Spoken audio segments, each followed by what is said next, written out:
So brand new Imperial Guard fortification revealed in full. Let's talk about the Aegis defense line's new model, and just how strong this thing can be for Imperial Guard, or perhaps even more so for their allies.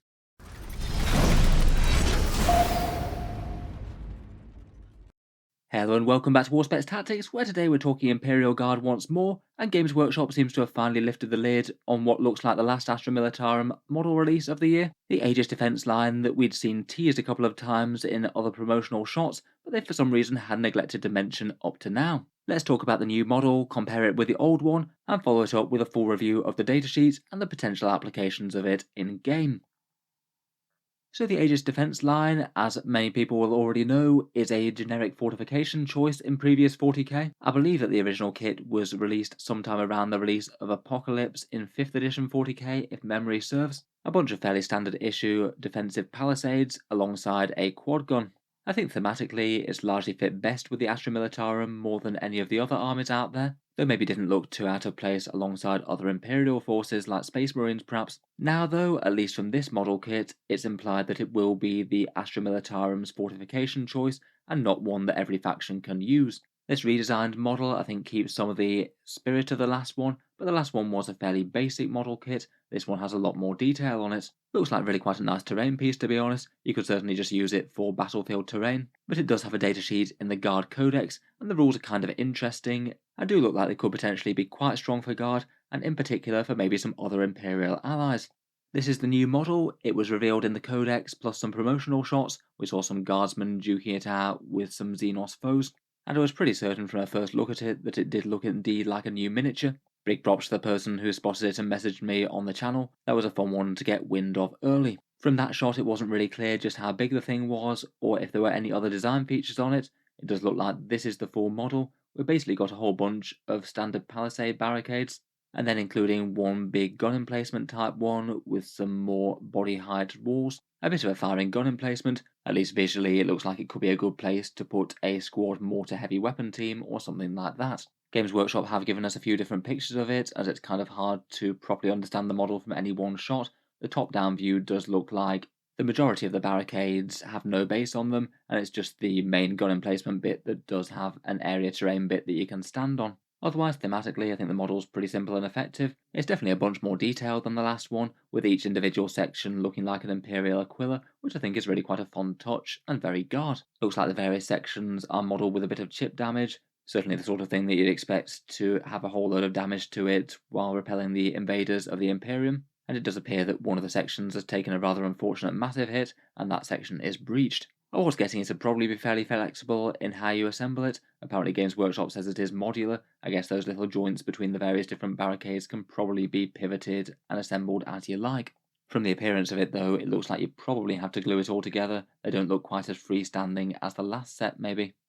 In terms of it going on sale, I'd suspect it's going to be alongside the other Guard kits. I guess seeing as it was revealed way later, it might be a touch later than them. The Guard kits look like they're probably going to be in sometime early to mid-January, as a pre-Christmas release just seems very unlikely at this point, and pricing-wise, based on Games Workshop's current offerings, I'd expect it to be somewhere around the £30 or $50 mark. Admittedly, that is just guesswork on my part. I just feel that that will be kind of what I'd expect to see from them. Always the possibility for them to disappoint us, though. Here's just a side-by-side comparison of the new kit versus the old. It's definitely a lot more detailed, and they've also gone a bit heavier on the painting on the new one. They've gone pretty heavy on the copper verdigris effects. The new one does indeed not appear to come with a quad gun, as was kind of implied by the datasheet in the Codex. I'd guess that's rules-wise now going to be a thing of the past, unfortunately. Games Workshop has not sold the old kit in a fair while.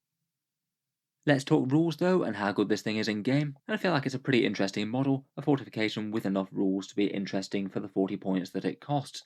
As the thing that you buy, you basically just set it up in your own deployment zone. It's a piece of battlefield terrain that can't be destroyed or killed by the enemy, and it's got this list of terrain traits: defense line, light cover and heavy cover, area terrain, defensible and obstacle. Going through them, defense line is basically a melee trait, allowing you to fight enemies in combat from the other side of it, and basically letting both sides get into combat a bit easier. It doesn't extend engagement range though, so unless the enemy manages to actually get within 1 inch of you, you wouldn't be locked up. In the right configuration, provided the enemy can't pile in over it or around it, you might be able to get charged and then still be out of engagement range and shoot next turn. Otherwise, you've got light and heavy cover. Light covers the +1 to saves as you'd expect, and heavy cover also gives you the +1 to save in melee as well if you're getting the benefit of the terrain. Defensible can give you some better overwatch, or set to defend for a +1 to hit in melee if you want to. An obstacle means it basically is just battlefield terrain that can't be destroyed. The biggest bit that makes me a bit confused though is the area terrain bit. I feel like that's a bit of an odd choice compared with tagging it as a barricade, as I suspect Games Workshop might have intended it to be used with. You do have that bit of area terrain where it is that firing emplacement section, but if we're going by rules as written, then it would only apply to that section of the terrain and not to the rest of it. I feel like it definitely needs an FAQ. In any case, it gives you really quite a lot of defensive advantages for a squad stat just behind it, and even on top of that, you also get the best rule of the lot, Reinforced Construction, worsening enemy AP by -1 whenever a model is receiving the benefit of cover from this. It means that provided your opponent's attacking with at least some AP, you're effectively getting a +2 to your saves from the light cover or heavy cover, and this rule as well. Without this, I feel like it'd be a bit underwhelming, but with it, it does give you a pretty meaningful defensive boost, and would allow your guard squads to survive longer. Bringing that all together, the question will be whether this thing is good or not. I think the area terrain thing definitely needs an FAQ, and how good it is will depend on what sort of FAQ that turns out to be. I feel like if you went along the lines of something like the models are touching it so they get the benefit of it, or you just use the barricade rules, both of those would seem pretty fine and reasonable to me if I was playing against it. Obviously that's very much not official though, it would need a fix. Probably deployment is the most limiting thing for this. You would need to put it in your own deployment zone as a fortification, and that does limit its scope a bit. I feel like ideally you'd want to park this thing on an objective that doesn't have any obscuring terrain on, and then even though your units were exposed to enemy shooting, at least they get a whole ton of extra defense. The other major issue with fortifications throughout 9th edition is that rule that stops them deploying anywhere within 3 inches of another terrain piece. That's really quite annoying, and particularly with a big squiggly profile like this thing, it could really limit where you could put it down. Provided you are playing a game though where you're pretty confident that you can put this in the right place, or you're playing casually and your opponent's just happy to allow you to arrange the terrain around this thing, then that might be a bit less of an issue.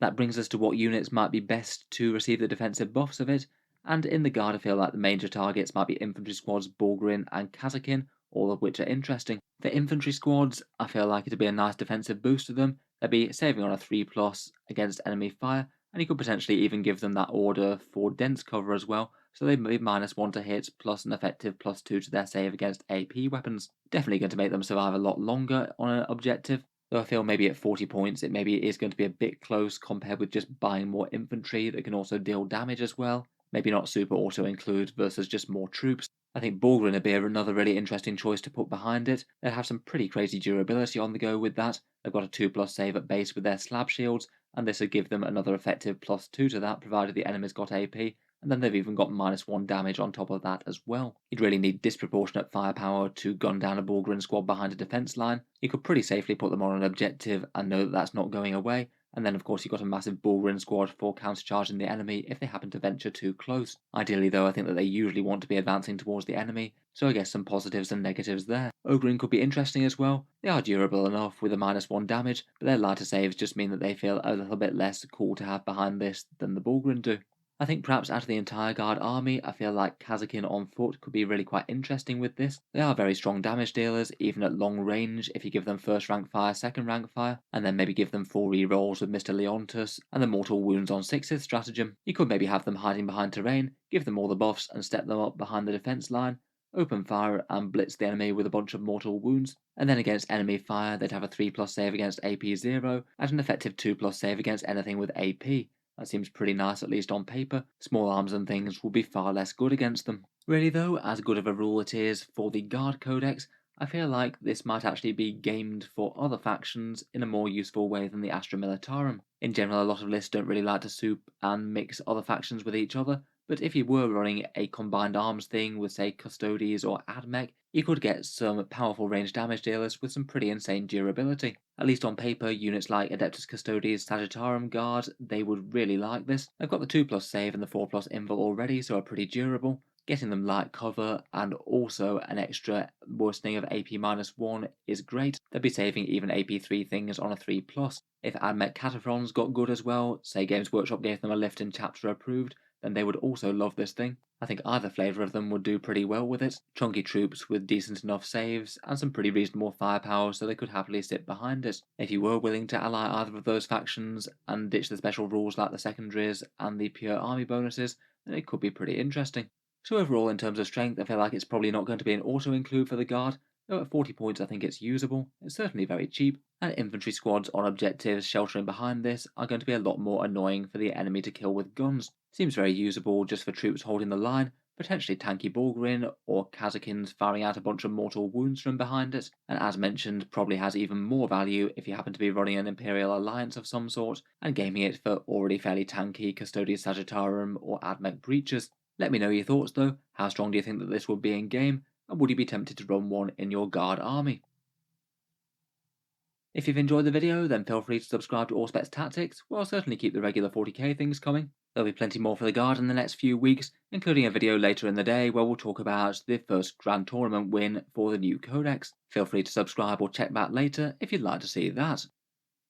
Otherwise, if you have been enjoying all the content, I would just like to mention the channel's Patreon page, which is what allows me to keep it coming quite so regularly. Channel patrons do get a fair few advantages, seeing certain videos early, regular votes to see what sort of things come next on the channel, and automatic entry into the regular prize giveaways with a chance to win some big model kits each month. If any of that sounds good to you, or you'd just like to help support, the link is down in the video description.